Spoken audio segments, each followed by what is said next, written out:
दोस्तों, सभी लोगों को अपने पूर्व जन्म के बारे में जानने की बड़ी इच्छा होती है कि पूर्व जन्म में हम कौन थे, क्या करते थे, कैसे जीते थे, मेरा पूर्व जन्म कब हुआ था इत्यादि। आपको भी हो रहा होगा यह सब जानने का मन। तो चलिए आज इसी के विषय में हम लोग बात करें। दोस्तों, हमारे देश में बहुत सी ऐसी घटनाएं मिल जाती हैं जो पूर्व जन्म का प्रमाण सिद्ध करती हैं और इन घटनाओं को देखकर वैज्ञानिक भी आश्चर्यचकित होते हैं और उनके पास कोई उत्तर नहीं होगा। कैसे हुआ उत्तर? वह तो आत्मा को मानते ही नहीं है, तो फिर पूर्व जन्म या पुण्य जन्म को कैसे मानेंगे? आप कभी ध्यान पूर्वक सोचना, अपने बच्चों को देखना। आप मान लीजिए एक प्राइवेट कर्मचारी हैं और आपका जो लड़का है वो डॉक्टर बनना चाहता है, दूसरा इंजीनियर बनना चाहता है, कोई चित्रकार बनना चाहता है। आखिर क्यों? कभी सोचा है आपने? आपके खानदान में तो कभी किसी ने डॉक्टरी नहीं की, कोई इंजीनियर नहीं बना, कोई चित्रकार नहीं बना, तो यह बच्चा क्यों ऐसा ही करियर बनाना चाहता है? कभी सोचा आपने?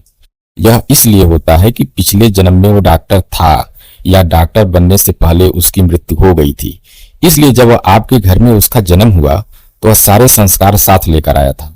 तो जब वह बड़ा होने लगा तो उस प्रोफेशन के प्रति उसका आकर्षण बढ़ने लगा और अपने आप यह निश्चय कर लेता है कि वह डॉक्टर बनेगा, इंजीनियर बनेगा, चित्रकार बनता है। और अक्सर हम देखते हैं कि कुछ बच्चे जो छोटे ही होते हैं बहुत कम उम्र में अच्छी चित्रकारी कर लेते हैं, जो बड़े बड़े चित्रकार भी नहीं कर पाते। तो इसके पूछने का भी यही कारण रहता है।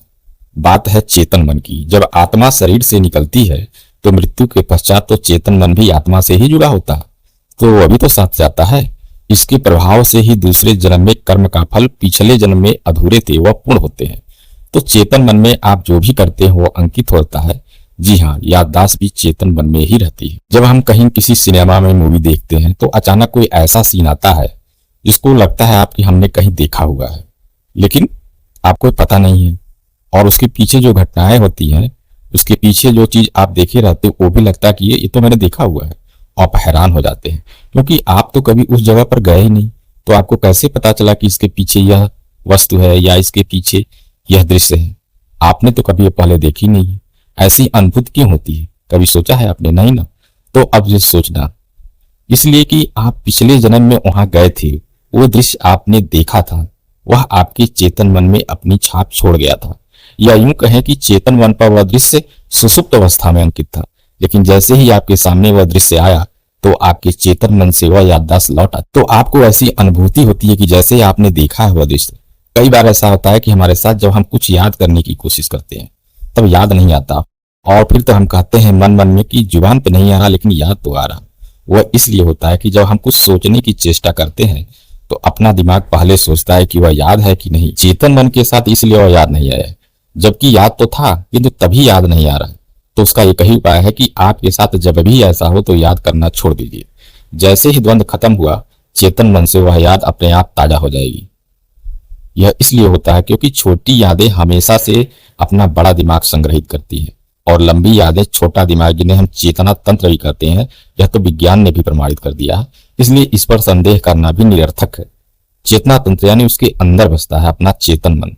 इसलिए जब भी ऐसे दृश्य सामने आते हैं तब हमारे चेतन मन से वह यादें ताजा हो जाती है और हमें आभास होता है कि जैसे हमने वह चीजें पहले भी देखी हुई है। कई बार हमारे साथ होता है कि कोई कार्य के लिए मन मना करता है, किंतु फिर भी हम उस कार्य को करते हैं और फिर हम असफल हो जाते हैं। यही सोचते मन ने तो हमें मना किया था, मन मान ही नहीं रहा था, लेकिन फिर भी किया हमने, इसलिए हम फेल हुए। तो यह चेतन मन का कमाल है सब।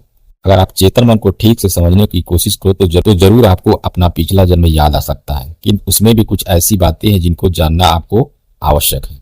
ज्यादातर लोगों को पिछला जन्म याद न आने के कई कारण है। समझो, अगर किसी की मृत्यु होती है तो उसकी आत्मा उस शरीर की मोह की वजह से उसके आसपास ही घूमती रहती है। इसीलिए तो मृत्यु के पश्चात जितना जल्दी हो सके उतना जल्दी शव को जलाने की प्रथा बनाई गई है अपने शास्त्रों में, ताकि आत्मा का उस शरीर के प्रति मोह कम हो जाए और वह अपनी अगली यात्रा की तैयारी शुरू करे। पर फिर भी वह आत्मा की जो यादें हैं वह उसको शीघ्रता से अपना घर छोड़ने को राजी नहीं होता। तो ऐसे में शास्त्रों में दिया गया है कि ज्यादा से ज्यादा 13 दिनों तक आत्मा याद रख सकती है।